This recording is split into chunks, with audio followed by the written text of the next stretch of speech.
In town ever spoke about the third floor of the old library. The elevator didn't go there anymore. The stairs stopped at the second floor. But if you knew where to look, there was a narrow iron door hidden behind a sagging bookshelf in the back. Ben had heard the rumors that the reflection room was up there, a room so quiet, so dark, and so strange that people came back different, if they came back at all. On a dare, he decided to see for himself. It was just after closing time when he slipped inside. The library smelled of dust and old paper. He moved quickly past the front desk and ducked behind the shelves. The door was exactly where they said it would be. A rusted iron slab, no handle on the outside, but slightly ajar. He hesitated for only a second before slipping through. The stairwell beyond was steep and narrow, with stone walls that wept with condensation.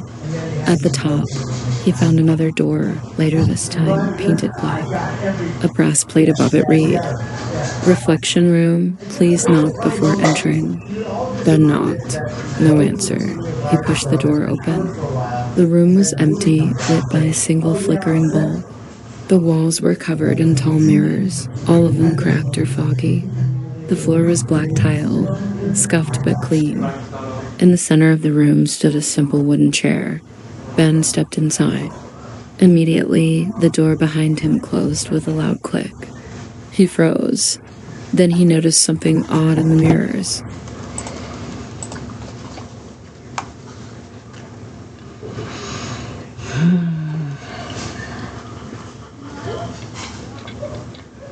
Oh, that.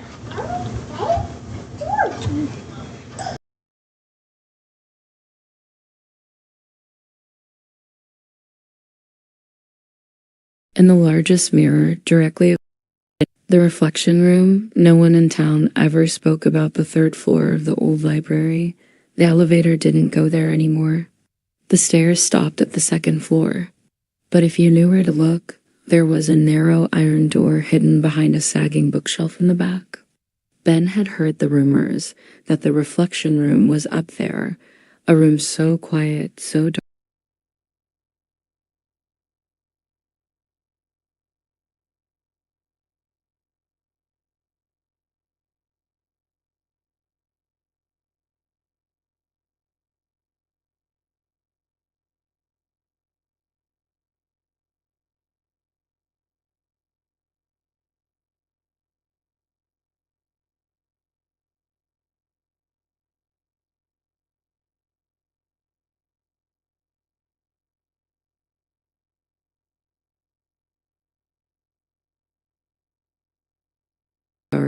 And so strange that people came back different, if they came back at all. On a dare, he decided to see for himself. It was just after closing time when he slipped inside. The library smelled of dust and old paper. He moved quickly past the front desk and ducked behind the shelves. The door was exactly where they said it would be. A rusted iron slab, no handle on the outside, but slightly ajar. He hesitated for only a second before slipping through. The stairwell beyond was steep and narrow, with stone walls that wept with condensation. At the top, he found another door, later this time painted black. A brass plate above it read, "Reflection room, please knock before entering." Ben knocked. No answer. He pushed the door open. The room was empty, lit by a single flickering bulb. The walls were covered in tall mirrors, all of them cracked or foggy. The floor was black tile, scuffed but clean. In the center of the room stood a simple wooden chair. Ben stepped inside. Immediately, the door behind him closed with a loud click. He froze. Then he noticed something odd in the mirrors. In the largest mirror, directly across from him, his reflection was sitting in the chair, even though he was still standing by the door. He blinked and stared harder. The reflection smiled. Ben's stomach tightened. He hadn't smiled. Then the reflection stood, slowly, and lifted a hand to point at him. In the other mirrors, dozens of slightly different Bens began to appear, some older, some with hollow eyes, some wearing strange, old-fashioned clothes, and they all pointed at him too. Ben backed up, but the door behind him was gone now, replaced by yet another mirror. In the silence, he heard a faint whisper, layered and distorted, as though coming from 100 throats at once. "Sit down." His legs buckled, and he fell into the chair. The reflection directly in front of him leaned forward in its frame, so close now that its breath fogged the glass. It spoke one last sentence before the light above him went out. "Your turn." The bulb flickered back on. The chair was empty, and in the mirror where Ben had stood moments before, another boy was walking into the room, pushing the door open, unaware. The reflection room, part 2. The light above Ben buzzed faintly as it steadied again, but the chair was empty. He tried to move, but his body no longer obeyed him. It was like his arms and legs were made of glass, fragile, stiff, and cold. In the mirror in front of him, he could see the boy who had just walked in. A stranger this time, maybe 15, wearing a hoodie, his hands shoved nervously in his pockets. Ben's reflection, himself, but not quite, sat calmly in the chair now, smiling faintly as the boy crept closer.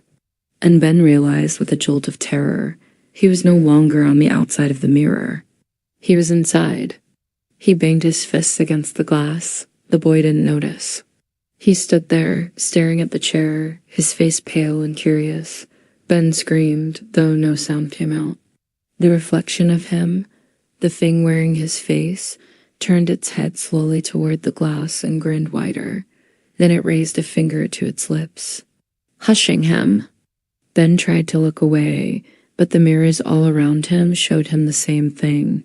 Rows of trapped people, dozens, maybe hundreds, all pounding silently against the glass, watching as their replacements walked in and sat down.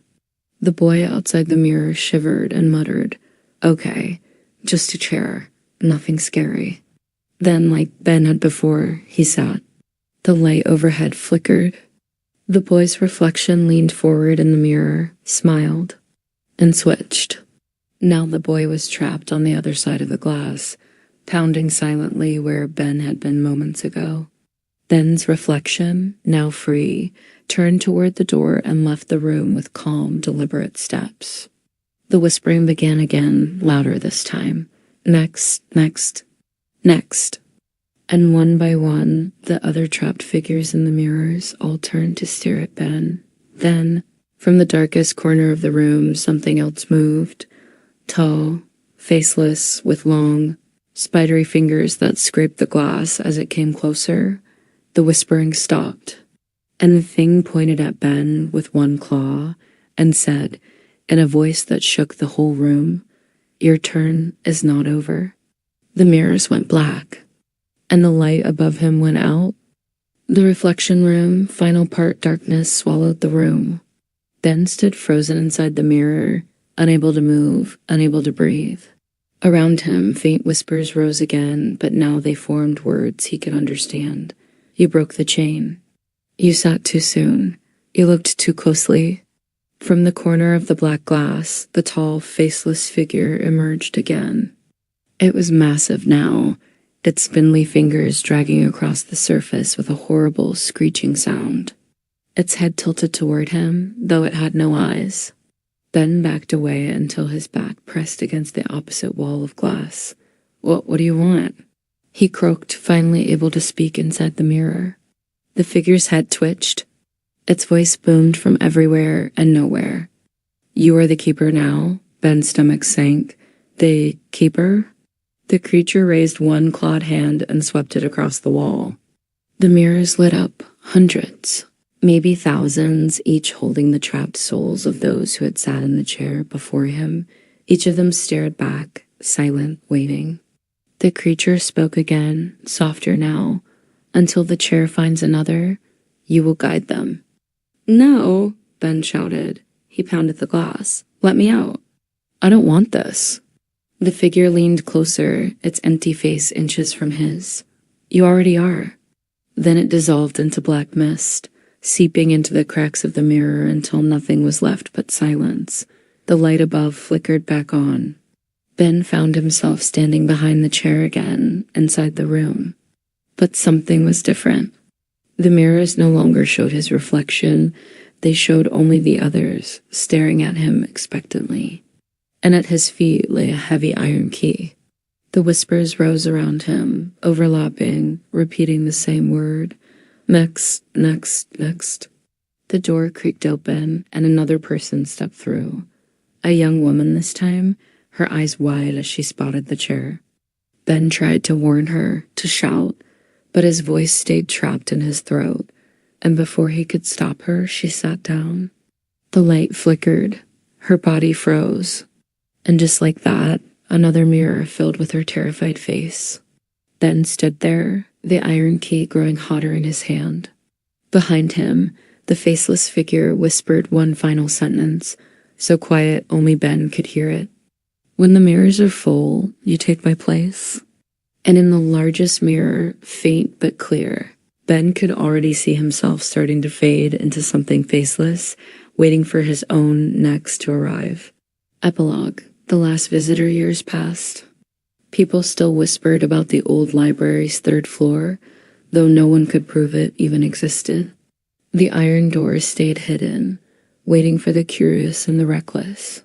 One by one, they came. One by one, they sat.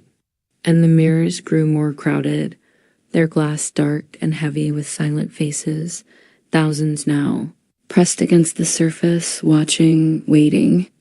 Ben stood alone in the center of the room, his figure thinner now, his eyes empty. His hands no longer felt like his own, long and pale, with fingers sharp as glass. He no longer remembered how long he'd been there. He no longer remembered his own name. He only remembered the whispers, next, next, next. And then one night, the iron door creaked open again. But this time, no footsteps followed. Instead, a small boy, no older than 10, peeked in. Ben froze. The boy stepped inside, his sneakers squeaking on the tile. He didn't look nervous or curious or even afraid. He just walked straight to the chair and climbed up onto it, sitting calmly. Ben opened his mouth to protest, to stop him, but nothing came out. The light flickered. The mirrors groaned. And the boy looked directly at Ben, smiling faintly, and whispered, "You're free now." For the first time in years, Ben felt something warm, a faint, impossible hope. The faceless figure in the corner stirred, its long arms retreating into shadow. The boy reached into his pocket and held up a small, jagged shard of glass, a piece of a broken mirror, and pressed it into Ben's palm. Ben blinked. When he looked again, the boy was gone, the chair was empty, and the mirrors were quiet. For the first time in forever, the whispers stopped, and the iron door swung open, flooding the room with golden light. Ben glanced down at the shard in his hand, his reflection staring back at him, whole and clear. And for the first time in all the long years, he stepped toward the door. The light swallowed him. The whispers began again, faint but distant now. Next. But Ben was already gone. The silence below Part 1. The old Burrcliffe Asylum was a wound on the land, stitched shut with boards and chains no one dared cut. They said you could still hear the screams at night if you stood close enough. Mia didn't believe in ghost stories. She was a graduate student in psychology, researching the institution's history for her thesis. On a cloudy afternoon, she slipped through a gap in the fence and pried open a loose panel near the back. Inside, the air was thick and cold. Peeling paint curled off the walls like dead skin, and the floor was littered with patient files, brittle and yellow. Her flashlight swept over a row of doors. One swung open by itself. Curious, she entered. It was a patient's room, small, with a single bed frame and a cracked mirror. Written across the wall in what looked like charcoal were the words, "The silence below." She frowned. Below? As if answering her, the floor groaned beneath her feet, and she noticed a faint seam in the corner, a trapdoor. Her heart raced, but she couldn't resist. The trapdoor opened with a shriek of rusty hinges. A narrow staircase descended into total darkness. Step by step, she went down. The silence was suffocating. No rats, no water dripping, no wind. Just nothing. At the bottom, the beam of her flashlight caught a massive underground chamber. The walls were lined with cages. In each cage sat a figure, motionless, heads bowed. Mia's breath caught. They left them down here, she whispered. Then her light fell on a sign above the cages. Experimental wing, do not enter. One of the figures moved. It raised its head and stared at her. Its eyes were black pits, and its mouth stretched into a grin too wide for its face. Welcome back, it rasped. Mia stumbled backward. No, I'm not. The thing in the cage laughed, a low, rattling sound. Then all the cages opened at once. Dozens of figures stepped out, their joints cracking, their grins identical. Mia turned to flee, but the staircase was gone, just a solid wall where it had been. Behind her, the voice spoke again, right in her ear. You shouldn't have come back. But now that you're here, something cold and bony wrapped around her wrist. Darkness swallowed her as the silence below broke into deafening screams. The silence below part 2. When Mia opened her eyes, she was lying on a cold stone floor. The air was thicker now, almost syrupy, and the only light came from faint, flickering bulbs strung along the ceiling. The cages were empty, but she wasn't alone. The figures, those smiling, hollow-eyed things, stood in a circle around her, perfectly still. Their grins never wavered. Mia scrambled to her feet. Let me out. I'm not one of you. One of them stepped forward. Its head tilted unnaturally, like a doll's. In its hand, it held an old clipboard with faded papers attached. It shoved the clipboard into her chest. Mia stared down at it. It was a patient file. Her name was printed at the top, Mia Winters, patient number 113. Her mouth went dry. No, that's impossible. I've never been here before. The figure only grinned wider and pointed at the bottom of the page, where someone had scrawled, admitted, October 3rd, 1957, never released. She dropped the clipboard and backed away, shaking her head. This isn't real. This isn't real. But the circle of figures began to close in. Their hands reached out for her, fingers long and thin, nails scraping against stone. Mia turned and ran down a long, narrow corridor. Behind her, their footsteps echoed slow but steady. At the end of the hallway, she saw a door. Bright light shone through its cracks. She threw it open and stumbled through into a clean, brightly asylum ward. Nurses in crisp white uniforms bustled about. Patients sat quietly at tables, playing cards or staring into space. Mia gasped in relief. One of the nurses turned to her, smiling warmly. Oh, there you are, Mia. Back from your little exploration, Come now, time for your medication. Mia froze. Wait, what? The nurse's smile faltered just slightly. Her voice became sharper. Don't make this harder than it needs to be. We don't want you ending up back below, do we? Mia backed away. I don't belong here. I'm not. But then she caught her reflection in the polished metal door of a medicine cabinet. Her eyes were black pits. Her grin was impossibly wide, and written on the inside of the cabinet door, where only she could see, was a single sentence. Welcome back, patient number 113. We've been waiting. Before she could scream, 2 nurses grabbed her arms and dragged her down the hallway. Somewhere far behind them, faint but growing louder, came the sound of cages slamming shut one by one. And from deep below, the silence began to crack open again. The last patient for years, Black Hollow Asylum had stood at the edge of the woods, its windows broken and its walls streaked with mold. Local legend claimed it was abandoned overnight in 1963 after a mysterious fire in the basement. No one knew what really happened, but everyone agreed. Nobody should go inside. That didn't stop Daniel. Daniel was a photographer who specialized in urban ruins. One foggy October evening, he parked his car in the cracked driveway and stepped through the warped front doors. Inside, the air was cold and smelled faintly of chemicals and ash. His flashlight beam caught faded murals of smiling nurses and overturned gurneys. "Perfect," he muttered, raising his camera. On the second floor, he discovered a long hallway lined with patient rooms. The doors still bore nameplates, some scratched out, others intact. He peeked into one room and froze. On the bed lay a hospital gown, neatly folded, and a pair of restraints dangled from the headboard. The camera clicked nervously in his hands.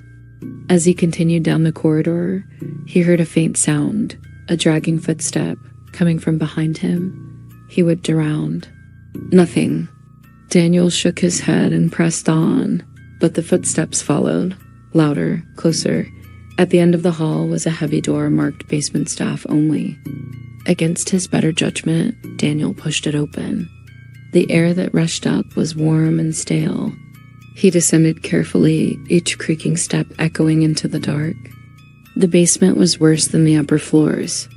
The walls were streaked with soot, and the ground was littered with scorched files. But something was off. The fire damage ended abruptly, as though it had burned in a perfect circle around the center of the room, and in that circle stood a single chair. A figure sat and it slumped forward, wrapped in shadow. Daniel froze. "Hello?" he called out, his voice cracking. The figure slowly raised its head. It was a man, or what had once been a man. His skin was gray and stretched too tightly across his skull, and his eyes glowed faintly in the dark. A hospital bracelet clung to his wrist, and the name on it read, Daniel Price. Daniel's breath caught. He staggered back, glancing down at his own wrist. Nothing. When he looked back up, the figure in the chair was gone. Behind him, the door to the basement slammed shut, and then a voice whispered in the dark his own voice. "Finally, my turn." The camera fell from his hands and shattered on the floor, but before he could scream, everything went black. The next morning, hikers passing by saw the front doors of the asylum standing wide open. And through one of the upstairs windows, something was watching them, waiting. You jolt awake at 3:15, heart racing. A faint squeaking echoes through your room. Your eyes dart to the ceiling, where a single black balloon bobs ominously. Confusion turns to dread as you realize you never bought a balloon. The air grows thick with the scent of decay. A chilling laugh breaks the silence. Empty eye sockets fix on you as it grins, revealing rows of razor-sharp teeth. From the shadows, a figure emerges. Rotting flesh hangs from its skeletal frame. Time to play, it rasps. The balloon string is embedded in your flesh, pulsing with each terrified heartbeat. Horror dawns as you realize you're the final victim. You lunge for the door, but it slams shut. The creature's bony fingers wrap around your throat. You can't escape, it hisses. Suddenly, the walls erupt with black balloons, each tethered to a decomposing corpse. "Welcome to eternity," it whispers. A sharp pain pierces your chest. The creature leans close, its putrid breath hot on your face, and everything goes black. Let me explain something first. My sister died 3 years ago. It was a car accident. Sudden, brutal, no goodbyes. 1 minute we were arguing over cereal at breakfast, and by dinner she was gone. 17 years old. Her bedroom is still upstairs, untouched, just how she left it. My mom couldn't bring herself to pack anything up. Eventually, she locked the door, put the key in a box, and shoved it in the attic. My parents moved their bedroom to the main floor, and I mostly hang out in the basement. We pretend like the second floor doesn't exist. I used to hate that. It felt like we were avoiding her, like she'd become a ghost before she even had a chance to haunt us. None of us have been in her room since the funeral. We don't even go upstairs much, but now I'm starting to think she actually might have. I dumped my stuff by the stairs and headed to the basement. As I passed the staircase leading up, I swore I heard a creak from upstairs. Then I laughed at myself. The house settles. It's old. Wood moves. You know how it is. I went downstairs and didn't think much of it. This started 2 weeks ago. I came home from work late. It was raining, dark, just gross outside. I froze, listened. Another creak, like weight shifting on old wooden floorboards. I stared up the stairs for a full minute, heart racing, always just as I am about to go to sleep. Creaks upstairs, soft footsteps.